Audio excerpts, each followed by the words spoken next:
Mensajes. Bueno, recién terminaba la editorial diciendo que Malvinas genera sentimientos encontrados. Vamos a bajar un poquito la música, porfi, gracias. Porque pese a la supuesta intención de recuperar las islas, sus consecuencias implicaron la muerte y el sufrimiento de cientos de soldados que fueron víctimas de una junta militar que engañó a toda una sociedad. Esto obviamente genera mucha bronca, genera todavía mucha tristeza, porque a 44 años de aquella guerra la impunidad continúa y los verdaderos héroes de Malvinas todavía siguen sin el reconocimiento que se merecen. Y bueno, justamente para hablar de este tema, estamos en comunicación con uno de esos héroes, un excombatiente de Malvinas, un amigo también, que es subsecretario de Relaciones Intersindicales de APSE, que es la Asociación del Personal Superior de Empresas de Energía, es dirigente de la mesa sindical y creo que también es actor. Pero ahora se lo vamos a preguntar a él. Bueno, nos referimos al compañero Claudio Guida, a quien tenemos en línea. ¿Qué tal, Claudio? ¿Cómo te va? Pablo Yumato te habla. ¿Cómo estás? Buenas tardes, Pablo. Buenas tardes a la audiencia. Bueno, muchas gracias por atendernos, Claudio. No, por favor. A ver. Sí, ¿me quería decir algo? No, está bien. Gracias a vos por esta nota más que lo que hace es mover seguramente en la audiencia la memoria por Malvinas, ¿no? Por supuesto, de eso se trata. Bueno, vamos a empezar entonces. ¿Cómo pasaste vos este 2 de abril, Día del Veterano y de los Caídos en la Guerra de Malvinas? ¿Y qué significado tiene hoy para vos aquel conflicto bélico contra el Reino Unido? Estamos hablando a 44 años de aquel acontecimiento histórico. Lo primero que quiero aclarar es que te voy a dar una versión personal. Soy un convencido que hay tantas historias de Malvinas como cada soldado la pudo llegar a vivir, Exacto. Tanto en la guerra como en la posguerra. Me voy a hacer cargo de lo que digo porque es una apreciación personal. Sí, pertenezco a un conjunto, a un universo de veteranos, pero siempre tomo el recaudo de no hablar por los veteranos, sino que hablo desde mi posición personal. Sí. El 2 de abril para nosotros es un día muy sensible, aunque nosotros Malvinas la tenemos todos los días, en la conciencia y algunos en el físico también. Claro. El reconocimiento que la gente hace cada 2 de abril es emotivo, es sincero, y seguramente es desde sus entrañas a los que creen que Malvinas es parte de nuestro territorio, ¿no?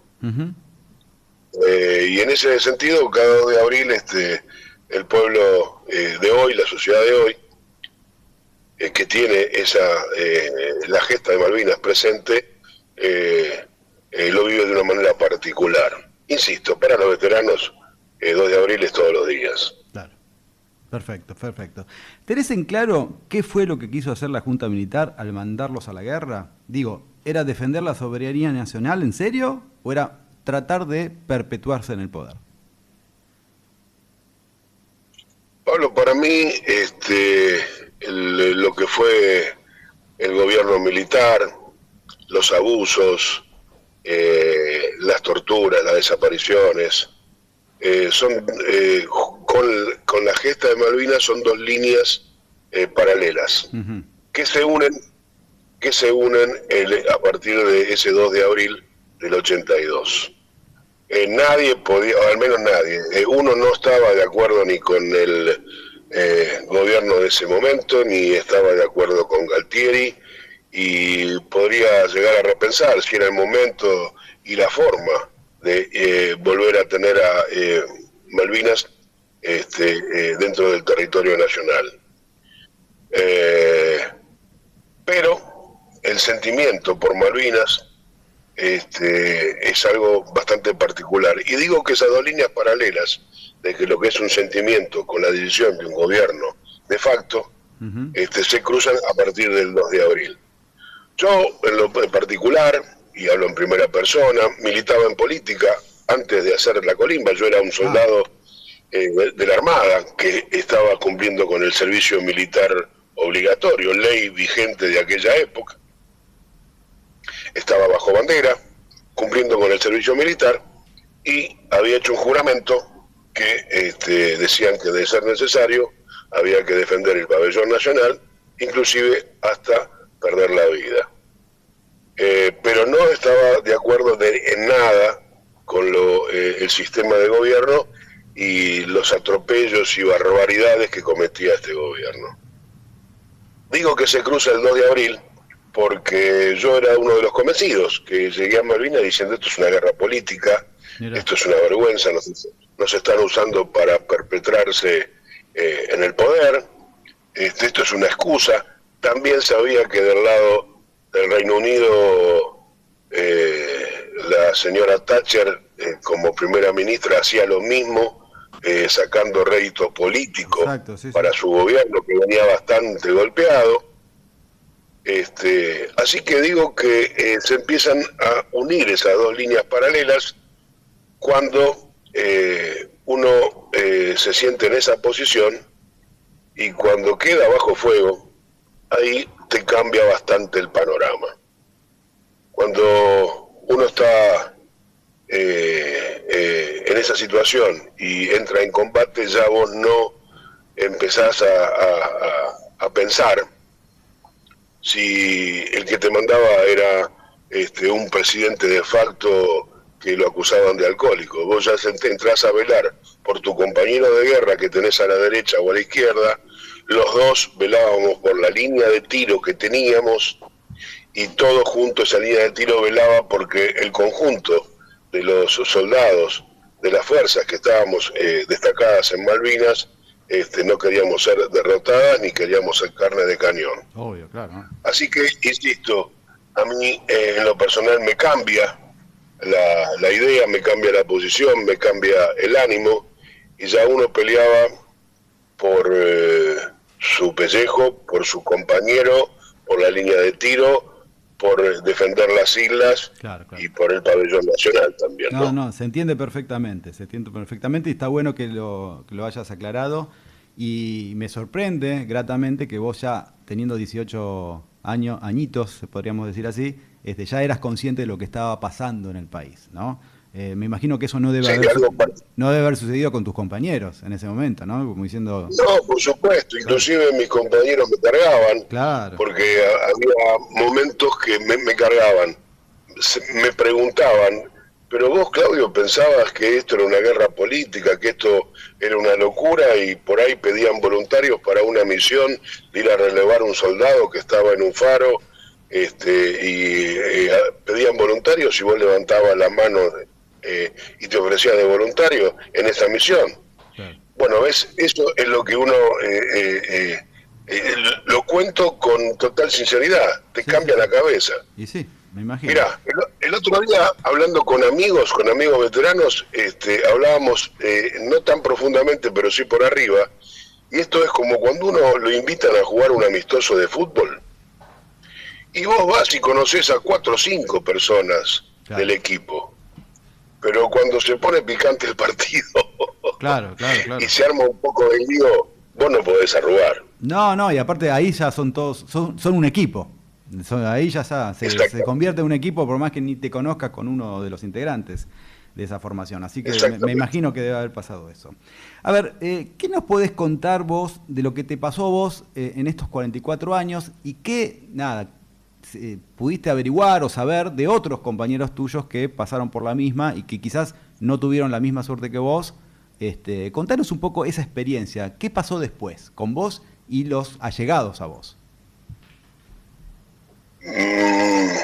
Yo tuve, creo que la suerte de, en breve tiempo después de irme de baja del servicio militar, volver a ser un ciudadano normal después de haber cumplido con esa ley del servicio militar, de ingresar a una empresa en ese momento estatal de energía, claro, la cual yo siempre digo, comparándome con el resto del universo, con algunos o varios del resto del universo de veteranos de guerra, tuve la suerte de tener un trabajo, tener una responsabilidad, tener compañeros de trabajo, tener un salario a fin de mes, tener un jefe y compañeros que lo cual me marcaban más o menos lo que era cómo poder reinsertarse en la sociedad. Aquellos que tuvimos esa ventaja de tener ese tipo de organización que nos ordenaba la vida. Sí. Inclusive también tener un sindicato que apoyaba en forma permanente. Y es para destacar la labor de los gremios, Sí. que si vos ves hoy, la mayoría de los gremios portan con orgullo la imagen de las siglas en sus remeras, en sus banderas. Sí. En ese momento era luz y fuerza, ¿no? ¿Seguro? Sí, seguro. Claro. En ese momento sí. Y creo que en ese sentido fui uno de los afortunados que tuvo esta reinserción directa en la sociedad. Y hay una diferencia grande con aquellos que no tuvieron esa posibilidad, que les costó muchísimo poder reincorporarse Claro. A la vida social de la Argentina de aquel momento, ¿no? Sí, totalmente, me imagino. Quiero refrescar un poco, porque la gente se olvida, ¿qué es esto? ¿Qué fue lo que pasó con los militares en ese momento, en plena guerra, que los torturaban y los trataban mal a muchísimos subordinados, que eran los soldados que estaban ahí? ¿Cómo puede ser que sucedió eso? Cuando uno lo ve, ahora se está investigando, digo, ¿cómo puede ser que en plena guerra pasaba semejante barbaridad? Eso es un tema al cual yo estoy muy sensibilizado, porque tuve compañeros, conozco de compañeros que han pasado por ese flagelo, que un oficial o un suboficial mal dirigido, mal llevado, mala persona, haya cometido algún tipo de abusos durante el conflicto y en el campo de batalla. Por supuesto que si nosotros, vos, yo, el equipo de producción, nos vamos a descansar en una línea de tiro y dejamos a un soldado para que nos custodie la noche o la poca hora de sueño que podíamos llegar a tener, lo dejamos de guardia y ese soldado compañero destacado se queda dormido, nos está poniendo en riesgo a todos. Y cuando vos te das cuenta de que pasa eso, no tiene perdón lo que hizo ese responsable de nuestro sueño para con nosotros. Pero bueno, en la campaña del desierto, Roca estaqueaba soldados que pasaban por esto. Pero esto lo hacía Roca en el año 1800, claro. Cerca de 1900. Que haya pasado en Malvinas es una aberración. Claro. Sí, es condenable la actitud del soldado que haya dejado de asumir esa responsabilidad de velar el sueño de los demás. Pero no se justifica de ninguna manera el que haya habido abusos o torturas dentro de los grupos claro. De combate, ¿no? Una aberración condenable de todo tipo. Sí, no, aparte lo entiendo más si estás haciendo el servicio militar, pero aparte en una guerra en sí, en donde encima estaban mal alimentados, mal adiestrados, qué sé yo, sin armas suficientes. La verdad que era, a ver, obviamente como vos decís, no era lo más prudente hacer una cosa así, pero no supongo también que no era uno solo, que eran varios los que estaban quizás expectantes y haciendo guardia mientras los demás dormían, no era uno solo. Digo, me da la sensación que... Sí, ¿O era uno, decís vos? No, yo digo que la situación es condenable, pero no para tener una tortura física como exacto, escarmiento, a eso iba, sí, una locura, fuera de todo protocolo. Yo pienso que era un vicio que tenían las Fuerzas Armadas en su momento, creyendo que eso éramos soldaditos de instrucción o estaban en algún pozo como le hacían pagar el acuse, recibo de culpas a cualquier militante político. No tiene ninguna justificación. Exacto. Pero sí es para decir que era condenable la actitud de que un soldado no asuma esa responsabilidad y se quede dormido, pero de ahí a torturarlo no tiene nada que ver con nada. Totalmente, no, pero aparte te digo más, y esto es un agregado mío. Esto era una práctica común dentro de lo que era el servicio militar antes de Malvinas. Y esto te lo digo porque mi hermano estuvo en el conflicto bélico a punto de que nosotros estuvimos a punto de una guerra con Chile en el 78 y mi hermano estaba en frontera y me contaba lo mismo, las barbaridades que hacían muchos militares, cabos, sargentos, lo que sea, y que la verdad que los trataban de una manera estrepitosa, o sea, vejámenes de todo sentido. Esto de estar estaqueados, de estar en plena, con un frío bajo cero y dejarlos ahí medios en pelotas en medio de la nieve atados, la verdad, cosas así hacían. Y en ese momento estaban también a punto de una guerra que al final no se dio, pero que los trataban como si fueran miserables. Situaciones muy complejas que se vivió durante lo que fueron esos años, ¿no? Tan oscuros de la historia argentina cuando los militares estaban en el poder. O sea, a ustedes les pasó, pero ya venía sucediendo esto a lo largo de todo este tiempo, ¿no? Seguro, y por eso te decía que esas líneas paralelas que se juntan el 2 de abril, yo la verdad nunca tuve espíritu militar. Yo cumplía con una orden, con una ley vigente que era el servicio militar obligatorio, salí sorteado, me tocó hacer la colimba. O sea, todo eso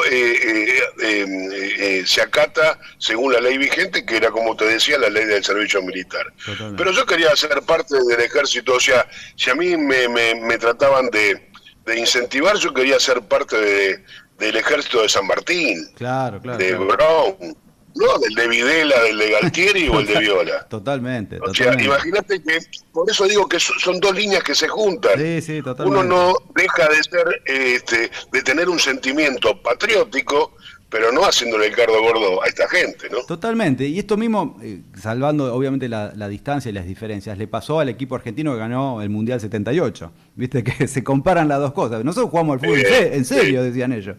Y la Junta Militar utilizó eso, ¿entendés? O sea, de alguna manera pasa algo similar, ¿no? Bueno, a ver, tenemos unos minutitos más.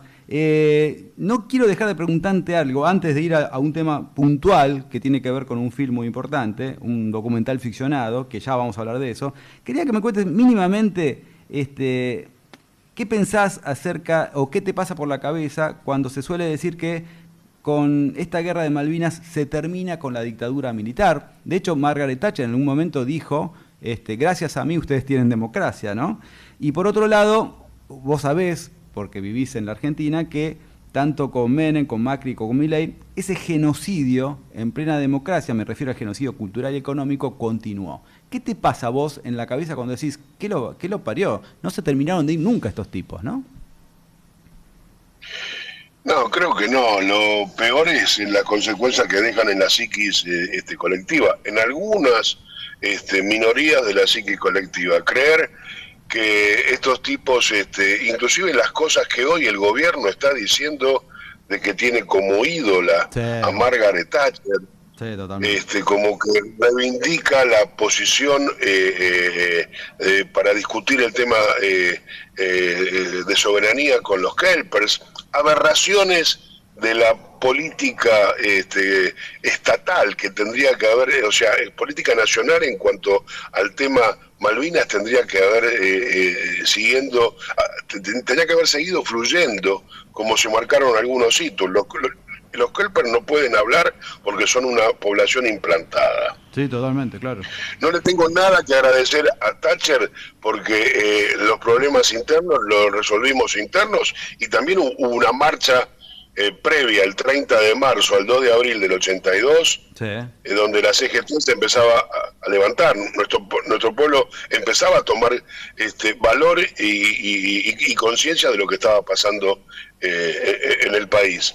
Así que yo no tengo nada que agradecerle a Thatcher, ni tengo que confundirme con algunas cosas, pero esto hay que seguirlo explicando todos los días, Pablo, porque nosotros creíamos que la cuestión Malvinas estaba aclarado, que Malvinas unía, que Malvinas no tenía grietas, y sin embargo hay gente que usando a Malvinas abre estas grietas y dicen que Malvinas o fue un hecho político con un fin de perdurar, o que tal vez haya que agachar la cabeza frente al Reino Unido, donde ya lo habíamos echado 2 veces, en 1806 y 1807, y permitir la ocupación para terminar como amigos.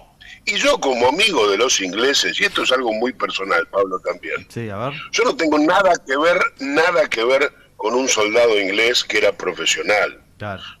Los colimbas que estábamos ahí cumplíamos con una ley. Y tengo una posición personal tomada, a la cual acepto y reivindico que profesionales de la guerra se den la mano luego del conflicto y se estrechen un abrazo diciendo, vos cómo me tiraste cuando yo iba en ese avión y vos cómo me bombardeaste cuando fuiste piloto. Uh-huh. Ese respeto mutuo se lo dejo para los profesionales de la guerra.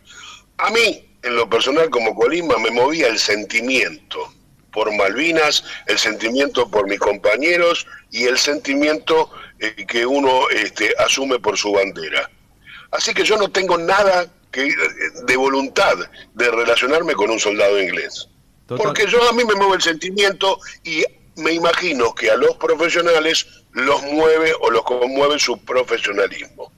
Nada que ver una cosa con la otra. No, y te agrego algo más. Además del ejército hiperprofesional que envió Inglaterra en ese momento, también estaban los Gurkhas, que eran unos asesinos a sueldos pagados por Gran Bretaña en ese momento. O sea, no tendrías nada que hacer ni charlar con esa gente, vos, obviamente, ¿no? Ustedes estaban cumpliendo una orden. No, mercenarios de turno, claro. Como los hubo, creo que en la guerra de los Balcanes, como claro. Los hay en gente, muchos lugares. Sí, entrenados de otra forma, obviamente, y equipados como corresponden, para una guerra en serio, ¿no? Mucha diferencia con el sentimiento que se logró consolidar entre los colimas, insisto, primero endermecer la vida de uno, después defender la vida del compañero, después la de la línea de tiro y después en su conjunto hasta llegar a la bandera, ¿no? Bueno. Sí, es así, tal cual lo estás planteando. Bueno, a ver, ahora sí vamos a la última. Formaste parte del elenco de una película que se llama De Troya a Malvinas, ¿sí? Contanos un poco. Te cuento rápido. ¿De qué se trata esta experiencia que has tenido? Y si ya te están tratando de contratar, no sé, Suar o algún otro productor importante, porque para que tengas un protagónico de una buena vez. Decime. No, las bromas en este sentido son bien tomadas porque son justas, ¿no? Y sé que vienen de vos y de muy buena leche. No, el tema es nosotros, todo el universo de los veteranos, me imagino que decimos que nosotros no somos los verdaderos héroes, que los verdaderos héroes quedaron en Malvinas o en el fondo del mar, y son la gente que no pudo retornar después de la guerra. Son los caídos, para nosotros son nuestros verdaderos héroes. Uh-huh. Y dentro de ese sentimiento también hay un acto asumido de compromiso de malvinizar. Malvinizar por la memoria de que no olviden a esos compañeros que no volvieron. En este afán de malvinizar, nos animamos con un grupo de mi unidad, del Apostadero Naval Malvinas, a hacer una película, que todo esto nació porque uno de nosotros, de estos 8 compañeros, para canalizar la posguerra, se puso a hacer teatro. Uh-huh. Para sobrellevar la posguerra, nos invita a hacer una obra evocando a un drama griego que es el de Filoctetes, sí. Una obra de Sófocles, donde en la obra de Sófocles lo que se destaca es no olvidar al compañero herido.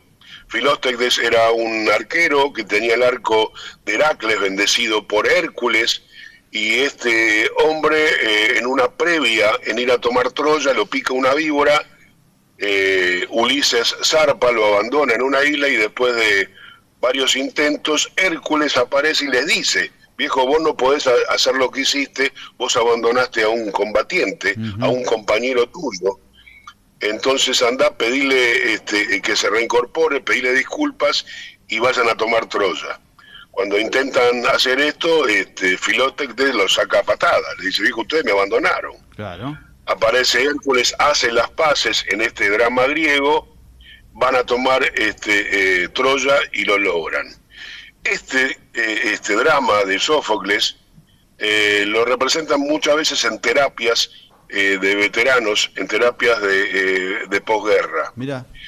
Queríamos hacer una obra de teatro, lo cual desembocó por una cuestión de practicidad, porque al no ser actores, claro, es mejor hacerlo una vez y que se entienda, y no todos los días sin ser entrenados como actores. Claro. Terminó en un film que, evocando este drama griego, pasan cosas que la verdad conmueve al espectador, lo llena de de humor, porque es un documental comedia, claro.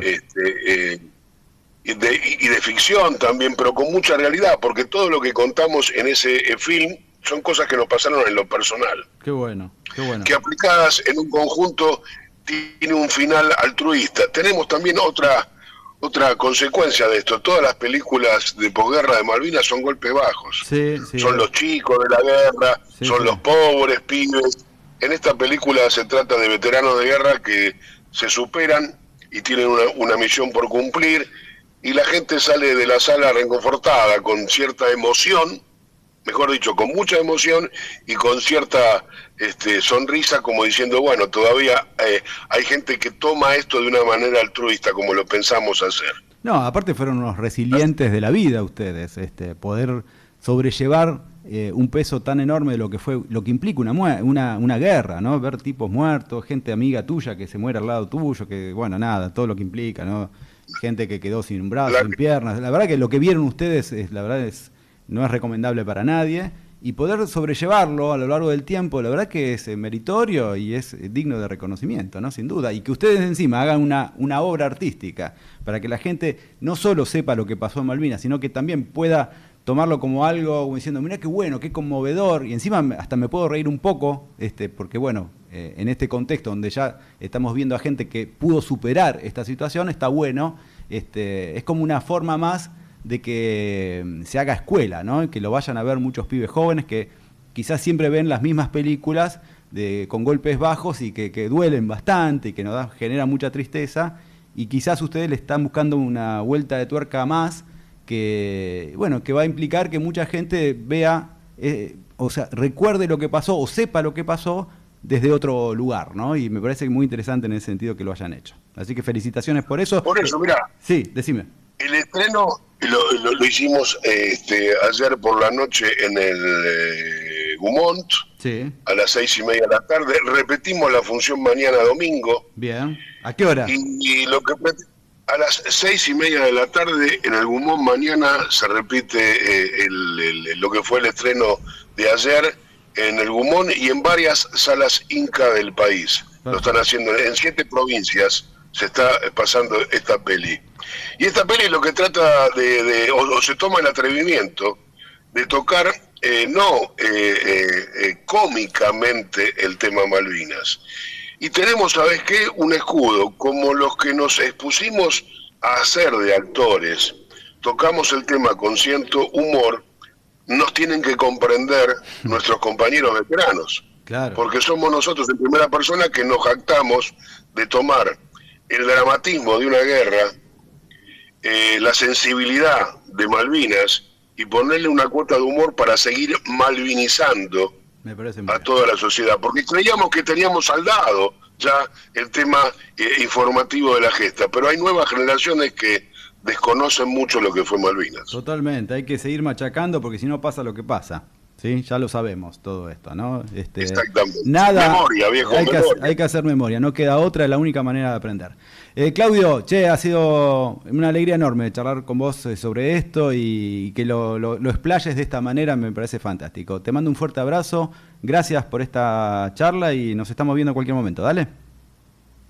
Insisto, Pablo, el agradecido soy yo y esto también es un poquito malvinizar. Te agradezco muchísimo la nota y el tiempo que me dedicaste. Dale, abrazo grande, que estés bien, nos estamos viendo pronto. Hasta luego. Abrazo grande. Abrazo grande. Bueno, ustedes lo escucharon. Era Claudio Guida, un héroe de Malvinas, aunque no le gusta que lo llamen así.